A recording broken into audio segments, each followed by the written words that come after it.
Important question. Did you hassle the Hoff? Welcome to Memorable Marketing by MediaGroup. I'm your host, Bart Berghoff, and on this podcast, we talk to leading CMOs and marketing professionals about marketing strategy and basically everything that makes a brand successful in today's environment. Our guest today is Joanna Viileinen. She comes to us with a history of working for B2B companies. Most recently, before her current role, she worked for a software company in the sustainable energy industry. At that point, she has worked with David Hasselhoff for an ad campaign, and I'm super excited to talk to her about that. Currently, she works for Rototec, which makes geothermal energy, and we talked to her about all of that, including her approach to marketing and communications. And very excited. Here's a conversation. Gamification is definitely a really good tool for marketing because it has that level of engagement into it. Joanna, thanks for joining us. I'm glad to have you on the podcast. I'm very interested to hear about what you're up to at Rototec and your general background. There's some quite interesting subjects I think we can discuss. But let's get started with maybe telling me a bit about your personal background and from a work perspective as well. Yeah, thank you. It's great to be here. So thank you for the invite. My name is Joanna Viileinen. I currently work as marketing and communication manager at Rototec. Before that, I have been working at Neste, which is a global manufacturer of renewable diesel, for example. I was responsible of their software products, marketing and communications, which is called Nacon. And before that, I've been working in different industries in B2B mainly. So that is my core marketing and communication knowledge. Yeah, I studied in UK. The Coventry University Communications. I have my degree from there. And I actually lived 5 years in the UK as well. So really enjoyed that time as well. Very international then. Yes, I try to be. I think it's very important in the international business. Yeah, especially in today's world. And I suppose also for the products that you're selling. Maybe you can talk a little bit more about what you've done at Sabic Marine and at Neste. Maybe some interesting examples of campaigns that you've done. Yeah, actually Sabic Marine, it's a global manufacturer of marine aids of navigation. So if you see all those lights in the sea, so that's what they do. So it's very niche business, but they are actually world's number one at the moment. So they operate globally. So I was responsible of their global marketing and communications operations. We had a global distributor networks, which I was supporting. So we had quite a lot of international campaigns, events, which I was running. So we did quite a lot of really, how would I say, a lot of basic B2B marketing. So through our distributors, and especially attending different kind of events and talking there about the subject. So mainly things like that. We actually had our website in many languages. We had in Russian and German and Swedish, Finnish, English. So, of course, there was quite a lot to handle in that sense as well.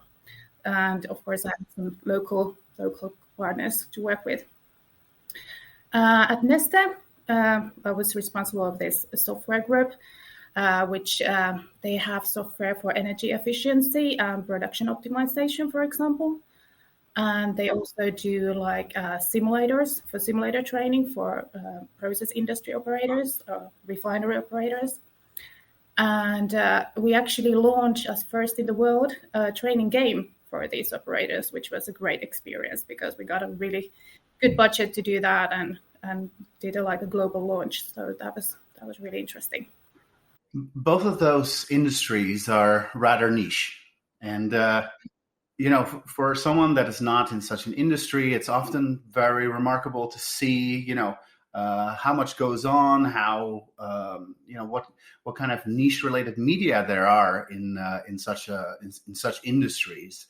I mean, marine lights and things of that nature is a world that I have thought maybe 10 seconds about in my entire life, but there will be publishers, there will be conferences, there will be an entire cohort of people that are sort of into that market. And it's interesting to see that you said, there is the standard B2B model of marketing in there. And maybe you can talk a little bit more about that. Like, what is that that model? I mean, more like it's more like supporting the distributor network in that case. So we're like supporting their marketing, of course, like providing them with materials and videos, brochures, things like that, which help their like sales. And of course, supporting them with events, going there together, having our like professionals speaking at events and things like that. So it's more like, lifting up the professional presence, I would say. I think that's very important in today's B2B world. But at time we were doing quite a lot of like newsletters and things like that as well. So marketing communications, more making collateral and things of that nature. How were you able to get attention at that company from the right people? Is there a brand component to it as well? Yes, there is brand component to it as well, but it was more like, because it was so niche, the target group was like government associations and officials and all these like marine related fields in the governments and things like that. So it was kind of easy in that sense. Once you get to know the right people, so you in there, and of course it was like public tenders and things like that you had to go through. So more of that. But of course, there's a little bit of a brand element, yeah. And at Neste, that was a slightly different situation. Yeah, actually, Napcon, it was quite very. At the time, they really wanted to start promote Napcon and start selling it outside quite a lot. So that was a nice place and nice time to start working for Napcon, and especially Napcon like Napcon is a sub-brand of Neste, right? Yes, it is. So at the time when I started working at Napcon, the brand wasn't really there yet. They had the brand, but they hadn't really promoted it yet that much. So they wanted to start like creating more of a like official sub-brand and, highlighting it more and taking it out and starting selling the software to external partners more. Now, the thing that I was probably most excited about to talk to you, my great hero, David Hasselhoff. You have worked with him for an advertising campaign. Yeah, actually, when we launched these training games as first in the world, so we had this campaign called The Smoothest Operator. And of course, the Mr. Knight Rider himself is the smoothest operator in the world. So we chose him to be our campaign face. And that was really well-working combination, I have to say. So we made some videos with him, branding campaigns, advertising, social media campaigns and everything. So it was fun and got loads of good attention, definitely. Important question. Did you hassle the Hoff? Well, I met him in LA where we were shooting the film, and he was a nice guy. So yeah, we had some good times, and it was definitely nice to be involved with that kind of like big advertising production with like proper advertising film with him. So yeah, he was quite sort of like, I think, feet in the ground type of person. That's good to hear. On a more serious note, what was sort of the strategic thought behind this campaign? Like, how did it come about? What was the insight that you had or that made it, the red line through this campaign? We wanted to have someone as a campaign face who is like world widely known, like globally known person, and that's what David Hasselhoff definitely is. And this idea of the smoothest operator was that he was like, he's promoting himself as the smoothest operator who can do everything, and he's really good at anything he does. And he was like, okay, bring it on, I'm going to learn this game as well. And that was the idea with the campaign. And of course we wanted to like get everyone to play this game, or the process operators, because it was a training game, and we started a global game competition with it. And so Hoff was like advertising it and saying like, oh, I'm going to ace this game as well, so play against me and we'll see who's the smoothest operator here. And we had global games competitions. We had semifinals and finals at the events. So it was great fun, and we actually got loads of like operators to play this game, like a lot of hours in the week. And if you think about it's a training game, so how many people actually train themselves that many, like 30, 40 hours per week? So gamification is definitely a really good tool for marketing because it has that level of engagement into it.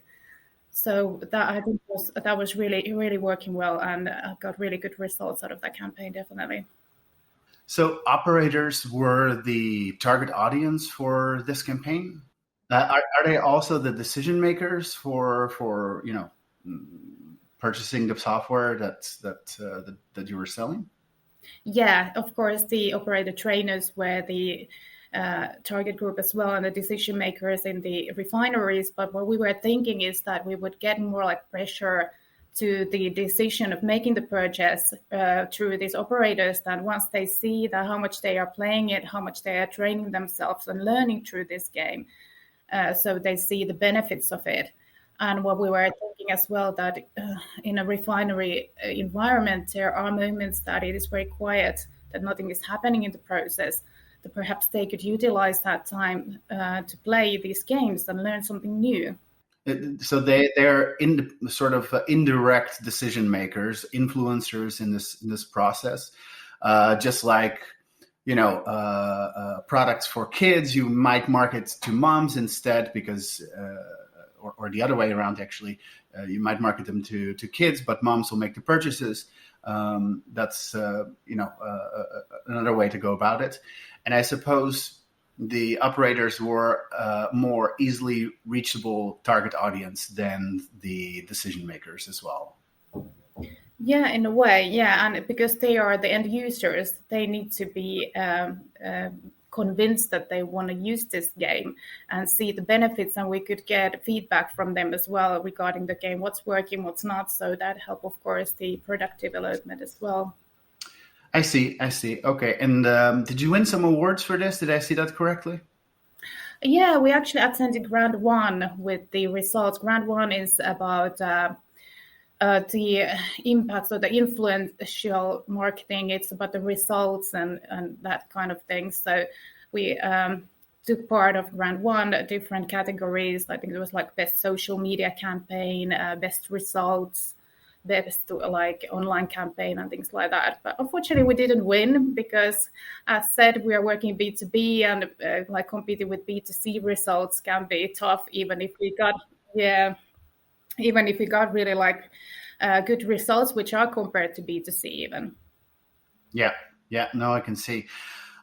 So talking about the results, so this program, it got a lot of people interacting with your company, with the trading game and things like this. You got leads out of it. What happened with those leads, and how did you convert them into business? We got lots of leads through like decision makers and of course the operators themselves, but of course more like the decision maker leads, which were like leading to the sale. And in the end of the campaign, after that, like some time after it, we got it sold to 6 different refineries, which is really good result that they took the game into the use in their training. So in addition to simulator training, that training through these training games was very effective. So you had a sales force that was following up with these leads, or you had sort of a marketing automation, or both? Yeah, we had sales contacting all the leads we got through website and all these competitions and things like that. So yeah, they were chasing the leads. They were also contacting different refineries at the time, and we were inviting them to attend this game competition. And at the time, we could start like sales process as well. I see. Yeah, I think it's a very interesting approach where you're not directly selling something. Basically, you're adding value. You're getting people's attention. You're doing interaction, but you're not saying, "Hey, buy my software." Yeah. You're basically getting their permission to get their to use their attention, and then you're using it further in the stage. And is that something that you've used at your your next job at Rototec? This insight, this way of working?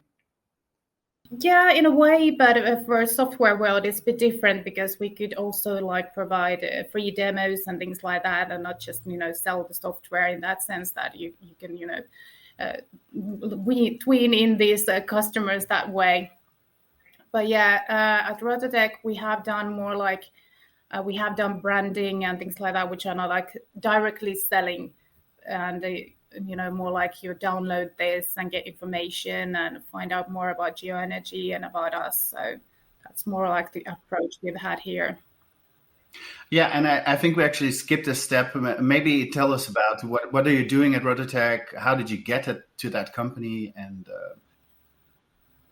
I started at Rototec 2019, and I came here after Neste job. I was headhunted here, and I'm responsible for the marketing and communications of all of our markets. Currently, we are operating in Finland, Sweden, and Norway, but we are looking into expanding to other markets in the Central Europe and outside of it, because geoenergy is very, very current topic, and it's cost effective, it's climate friendly, renewable energy, so it is very, very today. And especially what's happening globally in terms of politically as well with the Ukraine war and everything. So people are more talking about the energy self-sufficiency and things like that. So yeah, it is something that there is need globally for it, I would say. talk to me about who your target audience is, and perhaps just out of personal interest, this type of product, would it be able to be deployed everywhere, or are there certain geographical factors that are limiting your global rollout? Yeah, there are geographical aspects.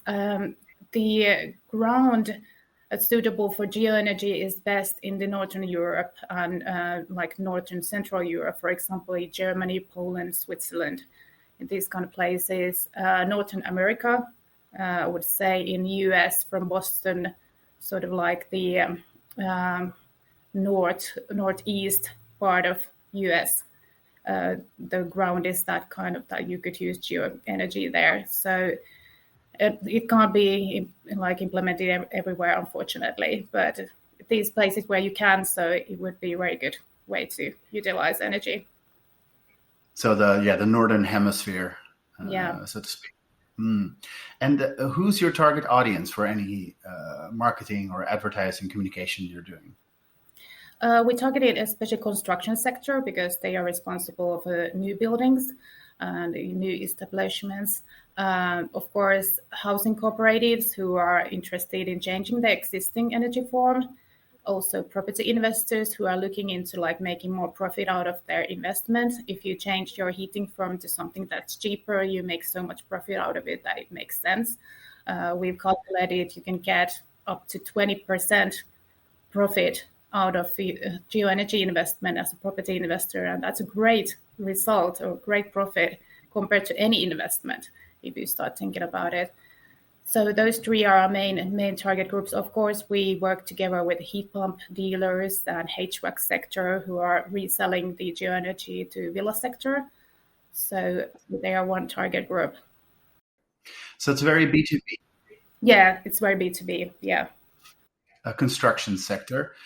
And you're not doing the financing of such projects and taking on the risk. It's done by your customer, basically. Yeah, no, we're not doing the investments. We're doing a consulting, geoenergy field design, and the drilling of geoenergy wells. So that's what we do.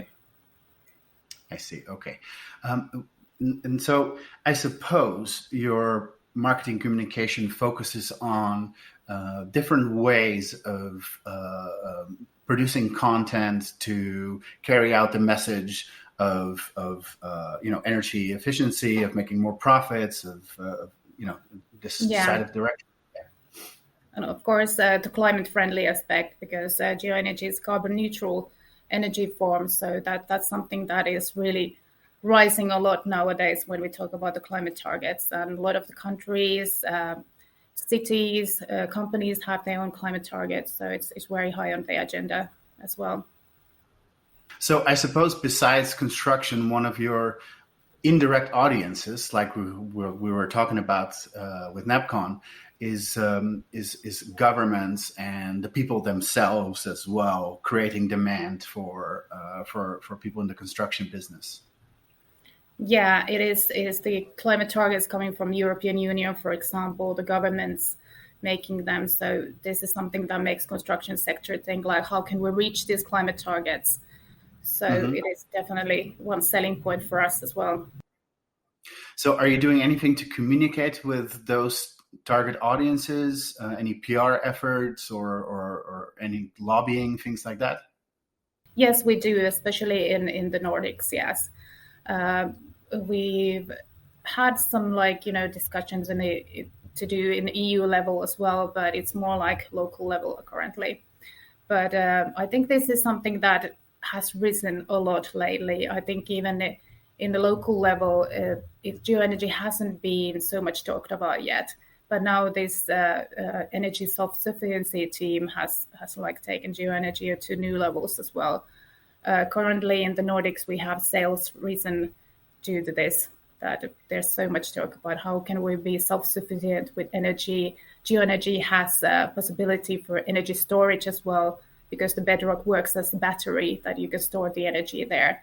In the summer, it stores heat, which you can use for heating during the winter. And in the winter, it stores the cool, which you can use for cooling during the summer. And that's quite popular as well, because the summers are getting more and more hotter all the time. So sure. And as you pointed out, there are already pretty developed markets. I remember in Switzerland, many houses already have heat pumps and things of that nature. So I imagine that you have quite a bit of competition. Well, actually, in drilling field, we are Europe's largest. We have 50 drilling units. So what makes us differ from competition is that we can do very large projects. We can have, for example, 6 drilling units drilling at the same time in a big project, which makes it that we can do it much faster. We can do it like a couple of weeks or something that someone else would do it like several months. So in that sense, we don't have so much competition. We don't sell heat pumps. Heat pump dealers are actually our customers. So in that sense, we don't compete with them. So we have the next competitor in drilling side has 5 drilling rigs. So there's a big difference in the number of rigs and the capacity. So is that also your approach to, because there are so many groups that you could target in your communications and your marketing that for me, and this might be just the fact that I need to simplify things to make sense of it, but for me, I could imagine that you could say, we're only targeting large scale projects in our marketing communications and only these kinds of companies. Is that the type of focus that you have internally as well? Yes, we do. We don't target villa customers, for example. We get leads from them as well, but then we give them to our resellers and get the drilling from there. But they're not the ones we're targeting. So we, of course, target the larger projects and larger segment. Yeah, that makes a lot of sense. And I imagine a lot of making a strategy for brand communications and so on is about what you are not rather than what you are, right? Like who you're not talking to. Exactly. That's something we really wanted to especially highlight when we were renewing our website, that we would have more information to these target groups we want to target. And we did some work with the buyer personas and buyer journeys beforehand. So we would have correct information to the correct target groups there available. I see. Okay. Is there, because you mentioned the process, I imagine that from inception till completion and every step in between, there's quite a large time lag. Even though you can drill very fast, how long do these processes take? Well, sales times can be anything from 6 months to a couple of years, because these are really big projects. So it takes time for the decision makers to make the decisions. But of course, you need to start affecting their opinions beforehand and making us more known. And especially in Finland, we are very well known among our target groups. So that's something we've done a really good job here.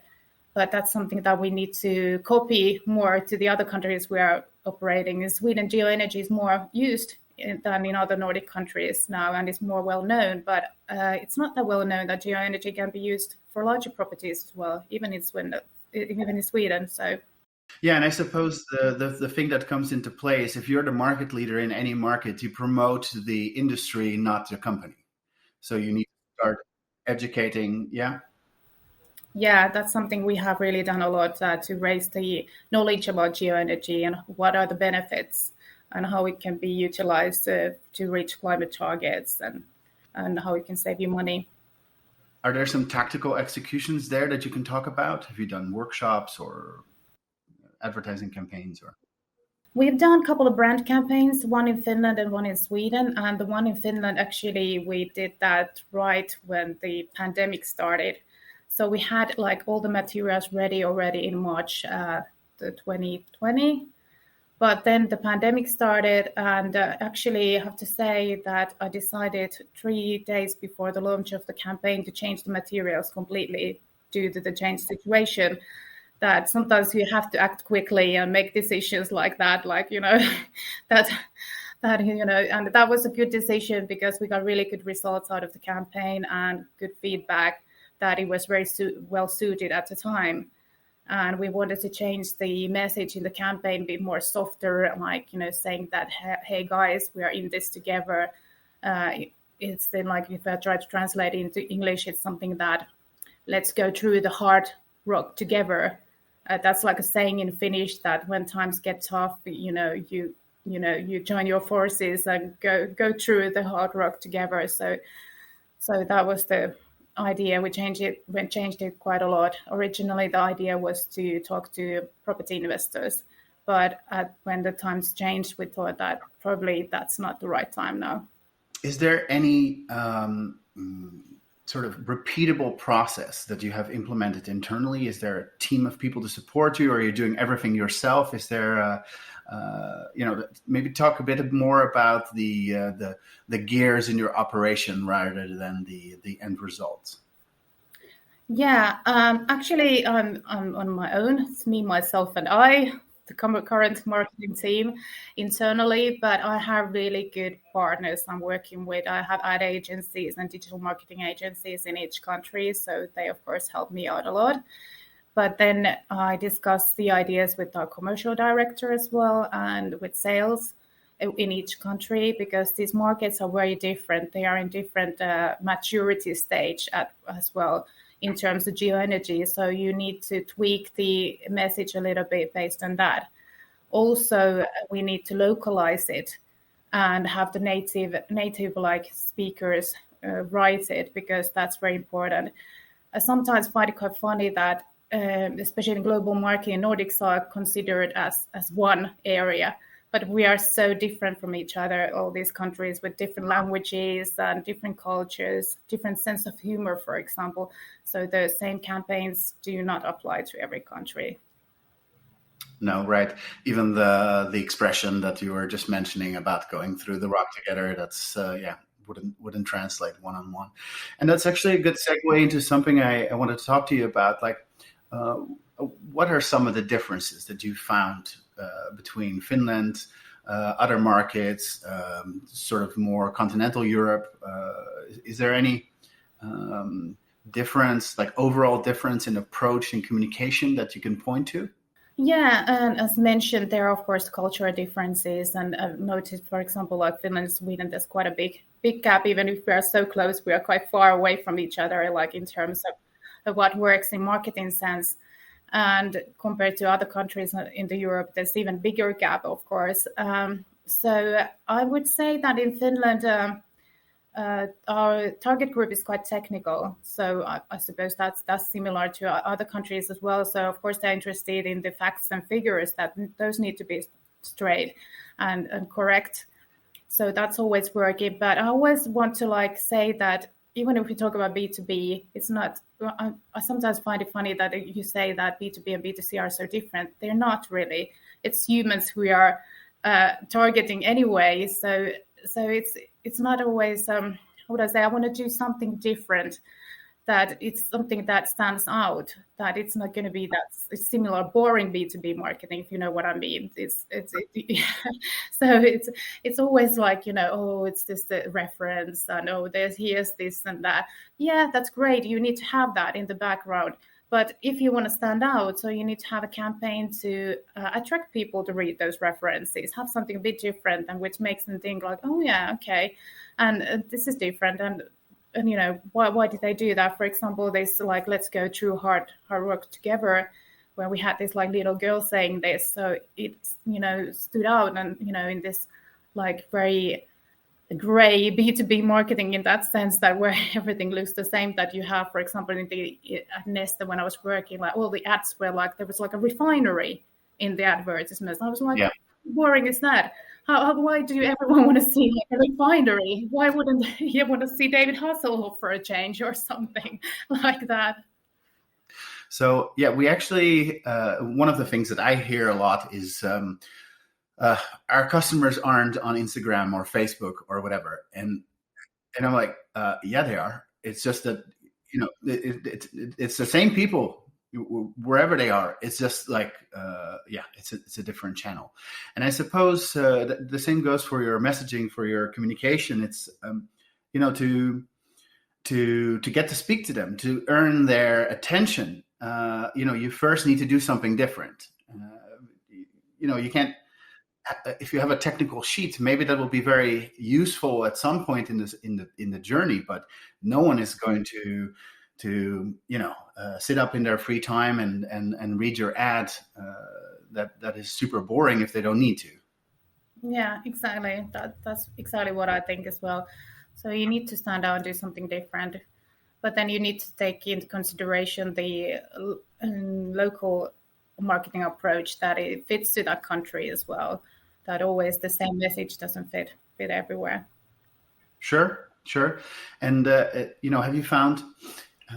We noticed with some of our customers that especially in B2B, the tendency is we go to a few trade fairs, we do a few print ads, and then everything is very sales driven, there's not.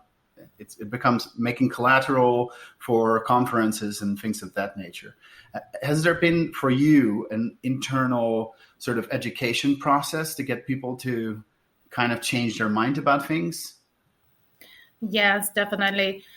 Yes, you said it is very, very sales driven. Yes, and of course the events and printouts should be there. We can't forget them.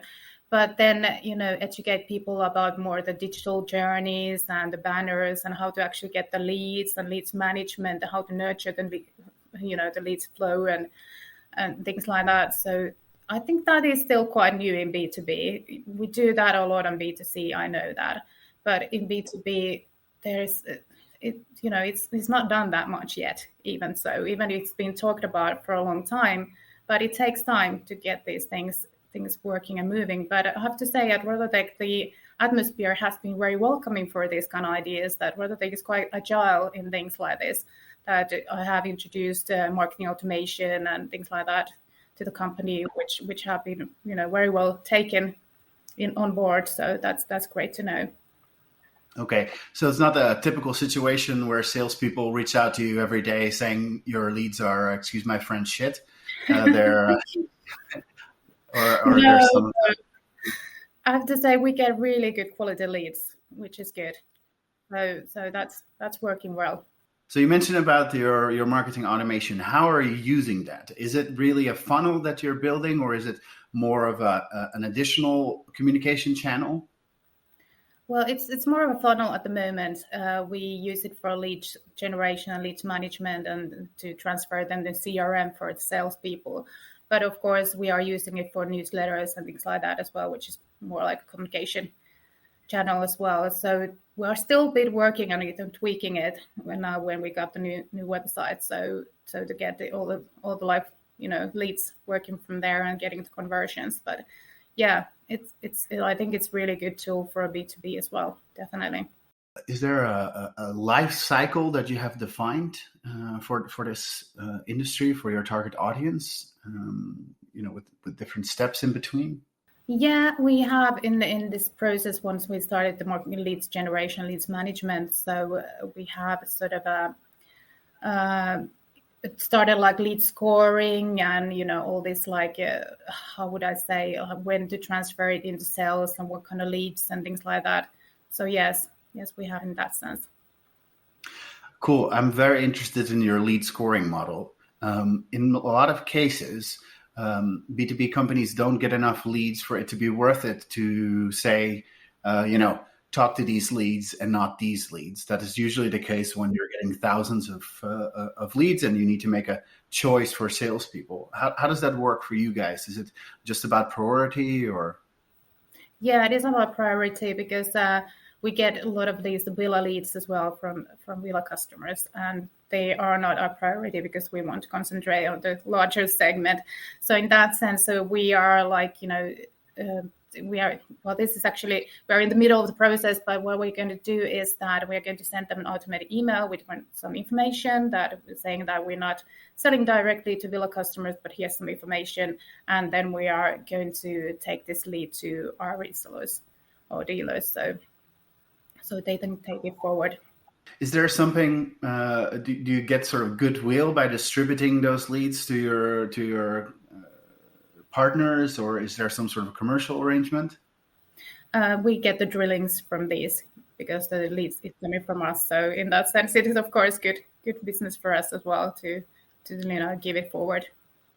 Reading through your history, your work history, I've seen mentioned quite a few times about SEO. Now, you seem quite strategic and like a classical marketing person, but still you can be a little bit into the details. Talk to me what your experience is with SEO, how you see that field.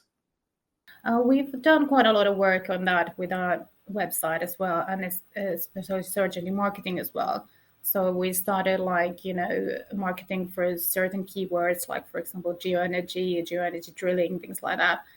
So yeah, we've done a lot of work on that, and we got good results from that as well, and getting leads through there. So that's working well too, because I would say in B2B, the buyers are starting their buyer journey through Google anyway, quite a lot of them searching for more information. So it's important to be there, definitely. So how are you approaching this? Through content, through link building, other aspects? Is there a program that you're undertaking? Through both. We've started doing more content to our target groups so that we can provide them more targeted information based on certain keywords. We also optimize the text on our new website, so that's it's search engine optimized, with that we are using the certain keywords repeatedly. We do search engine marketing, of course, based on some links and all this as well. What's currently, you would say, what are the best channels that you're using for generating leads and I guess also for generating awareness? What are your go-to places? I would say LinkedIn is really good for B2B. You get good leads there out of campaigns. Of course, this SEO, SEM as well works well for us. Different campaigns with publications which are targeted to our target groups. For example, trade publications, publications targeted to construction sector and these kind of mediums. We use quite a lot of digital banners there, so they've been working well, different kind of campaigns. Is yours an industry where the employer marketing, getting in new employees, is a major success factor as well? Is it difficult to get staff? It is a major success factor. We need to have the right people working, and this is a niche field. So many people coming into it don't know much about geoenergy yet, but they probably have a background in environmental engineering and things like that. So they have some knowledge. And yeah, I think it's, in a lot of industries, difficult to get the correct staff at the moment. But we've done some campaigns with the universities, said LinkedIn and different kind of recruitment portals. So it's important to get the right people in, definitely. I've noticed with some of our customers that The question used to be always, can you make the call to action for signing up bigger? Now it's like 50% getting new employees and 50% getting new customers in. It's like it's becoming that big of a success factor. Yeah, but in a way, I think they are supporting each other. If you do branding and advertising for recruitment aspects, it's also showing your name in the right target group anyway. So in our Those case, people can become your customer later on as well. exactly. Change of gears. I'd like to talk. Are there some companies that you admire from a marketing perspective? Are there things that people can learn from those companies? Well, I have to say, I love Apple. They have so sleek brand image. It's everything they do. It's so carefully thought of to the final point of view, final stage, from user experience to overall branding, packaging, everything. Oh, I love it. But when I was thinking about this, I also think Lego is great because they are very innovative in their marketing, and of course, as you know, through their field, they can be quite playful as well. But perhaps this is something we could introduce to other companies. Why does it have to be always so serious with marketing? So I think Lego is great. Also, different software brands, for example, Salesforce, they do really good marketing. I think a lot of software companies use more data and analytics very well. So an AI in marketing and things like that, which is great. Gamification, any companies which do that. For example, I would say, well, Neste, where I worked, they have always done great marketing, still do. I think it was great to take this gamification element into it, especially when we were selling games, so like training games. So it was suited really well. So there's a lot of companies out there. But when I was thinking about this, more of them they are in B2C. There are not that many great B2B examples, to be honest, which is a shame. And every time I go to a conference and I think I hope there's a great B2B example. So these are quite, you don't get that.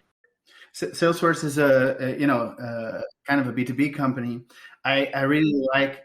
They started with the no software allowed approach when cloud wasn't a thing. Their positioning is very clear. They are cloud. They are CRM that is hosted somewhere that you can log into your browser, and at a time where everything was locally installed, where CRM systems were on premise. So that's very interesting. And then the other thing that I take from the examples that you gave, Apple and Lego, both they're more bricks and mortar than online. The Lego has built a gigantic network of retail locations and Legoland places. And Apple is one of the biggest owners of commercial real estate. That they have great locations, great stores.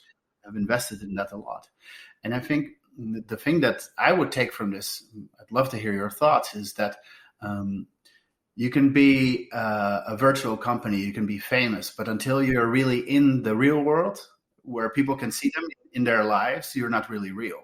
And perhaps that's something that can be applied also in the B2B sector. Yeah, that's true. We could use with more concrete examples, and it should be more more visible things. It's not as you said, it doesn't always have to be online. It could be something more concrete, whether it is the customer reference, which could be utilized in a different way, or a cooperation. A conference that you organize yourself.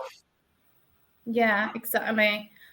We have a good example with Geolo, which is a new innovation for the construction sector. It's a carbon neutral way to heat and cool during the construction phase, which has been lacking lately. There hasn't been a solution for this before. So that's great new innovation. It's like a container which you just put on the yard of the construction, and then you can heat and cool the property during the construction phase carbon neutrally, which is great. So that's visible way of doing it as well. That's very interesting. And I suppose that governments and regulatory bodies are starting more and more to place demands on the construction process itself and the play into. Yeah, definitely. There's climate targets and climate requirements during the construction phase also. One question that we always like to ask our guests is there something that you could advise other marketers starting out, like young marketers starting out in a sort of management position? And are there things, looking at where you are now, that you would have wished you knew at the start of your career?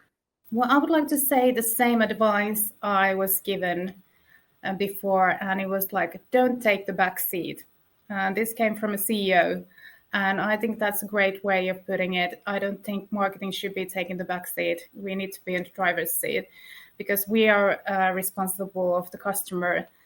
So customer's voice, bringing it into the company, taking care of the marketing commercialization of the products or services we sell. So it's very important. Marketing should go through the whole company. And I also say that we all work in the different stages of the buying process in the company. So it's very important thinking of this, whether you work in finance or consulting, whatever you do, it's the brand we are all looking after. So we're all representing the brand. So that's something to remember. And also, I think with marketing and communications, we need to be leading by example. So we need to be making sure that we are the brand ambassadors and making our voices heard and spreading the word internally and externally. So that's very important. Where's your Rototec t-shirt then, Joanna? Yeah, probably. Yeah, caps and everything, of course. Yeah. But yeah, that's one thing. And one thing I also wanted to discuss here is the sustainability aspect of marketing. That we talk about quite a lot about sustainability communications today, but we don't talk about so much about sustainability marketing, and there's a big difference. And we need to be responsible and careful in marketing. How do we approach with sustainability issues? We need to have facts and figures straight. So sometimes I see campaigns when they talk about climate friendly, there's nothing backing it up, for example. So this is not a good way. So I really hope that with the new taxonomy legislations and all this, that there will be a good measurements for sustainability aspects, that companies need to prove that they are actually sustainable before they are marketing it. Yeah, I always say something that I've heard, marketers ruin everything. And one of the things that happened was, in the beginning, there were a few companies that got wildly successful for being purpose-driven. The audience really needed it. Then every company and their sister jumped on this trend and sort of inauthentically started marketing this angle. Again, marketers ruin everything.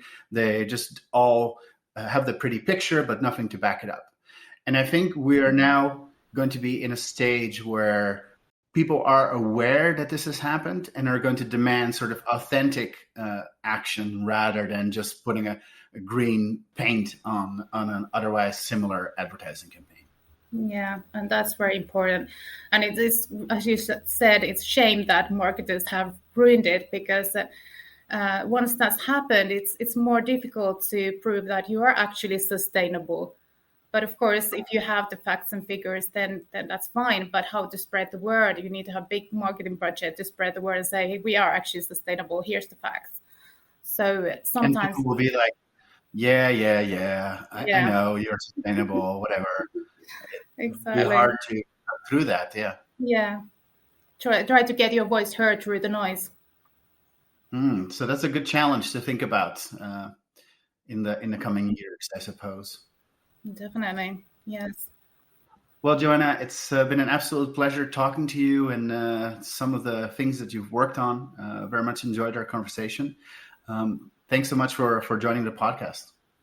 Thank you for inviting me. It's been fun. Thank you. At the end of our podcasts, we typically do a little conversation with Zane, our producer, to hear his thoughts from a sort of outsider perspective What did you think, Zane? I personally was very relieved to hear that David Hasselhoff was a nice person. I'm always You worried think when it comes secretly to, he was a bit bitchy? yeah, always worried when it comes to famous people whether or not they're going to be nice to work with. So that was a relief. It was a missed opportunity. I should have asked if he had any outrageous demands, like only blue M&Ms or something like this. Yeah. Next time.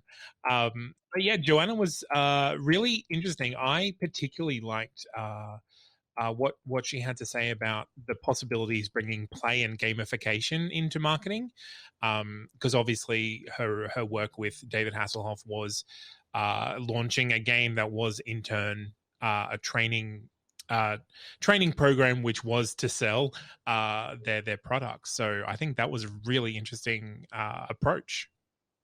Yeah, yeah, and I'm still on the fence whether you could gamify everything or it's only in certain directions. But this seemed to have been a particularly good fit for that type of model.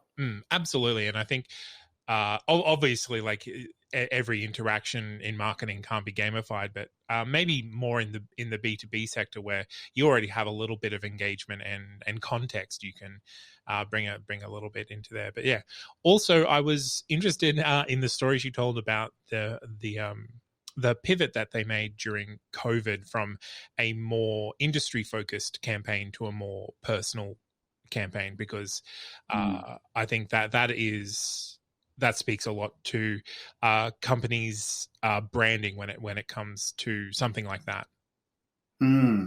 Yeah, it's I'm not very jealous of her position there, because she had to change in the last moment the entire campaign. But yeah, good on her, and I suppose the results spoke for themselves. Yeah, 3 days is a brave move at the last minute. Yeah, absolutely. What do you think about some of these sectors that she's talking about? Like, for me, it's absolutely fascinating to hear about something as obscure as what she's talking about. There's an entire world of people out there. Absolutely. I mean, the world of sustainable energy and in specific geothermal, I mean, it's so in demand, and it seems like it's going to keep growing. It's interesting to follow the marketing journey from a business that is a little bit in demand, and how they go about maneuvering through a market that is looking for options. Yeah, I think that's the interesting part of that story. Yeah, especially, I was not surprised, but lead times of a year or more for getting a sale through that's quite some time to be marketing to that person. Yeah. So of course it makes sense that they go after the larger clients then. To focus a bit, right? Yeah, and focus on the people who are servicing the end client. What do you think about some of the examples that she gave for companies that she thinks are doing very well on the marketing side of things? She mentioned Apple, Lego, Salesforce. I think those are definitely companies that are very visibly doing branding well, and I think both Apple and Lego bring a lot of interaction into their marketing campaigns, and that's something, again, I think brings in the interaction and gamification that Joanna really appreciates in marketing. Yeah, I suppose the larger lesson from all of this is that to get people to do something, you first need to get their attention. Yeah. And the only way to get people's attention is by doing something different. And I think she takes that ethos very well and brings it to what is traditionally a very boring industry. Absolutely, yeah. And I think it's something both Apple and Lego do something for the people that they're marketing to, and I think that is how that's the first thing that they put forward, is like, we're providing this to you so that you can have fun, or you can be cool, or you can do all these things. So I think that is a really interesting marketing approach. Cool. Really enjoyed that, Zane. Yeah, absolutely. It was a real fun episode to listen to. Till next time. Thank you for listening to this episode of Memorable Marketing by MediaGroup. MediaGroup is an international marketing agency with offices in Poland, London, Copenhagen, Denmark, Switzerland, Hong Kong, and wherever else. We are internationally focused on growth and strategy for our clients. I don't want to turn this into a selling advertisement, but if you'd like to get in touch with me, write me at bart@mediagroupww.com or visit our website, mediagroupww.com. Thank you for listening. Until the next time.